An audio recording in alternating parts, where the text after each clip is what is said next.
Hello guys, in this video I will show you how to sell your products on Pinterest by pinning and linking to your web store. So first of all, we want to pin a video. I think videos are the best right now for the Pinterest app. So I will choose this video about this coffee making technique because this is a coffee page and I want to promote my coffee store.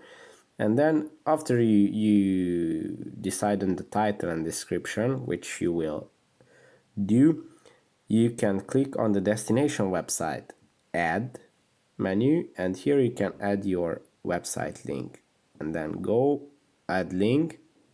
And as you can see, here is my website.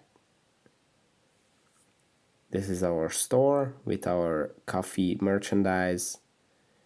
We have t-shirts, mugs. Check it out if you are interested, but yeah.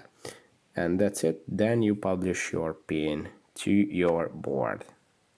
And this way, all the people that watches your pin, they can click on it and they will arrive to your website. And this way you can increase your sales.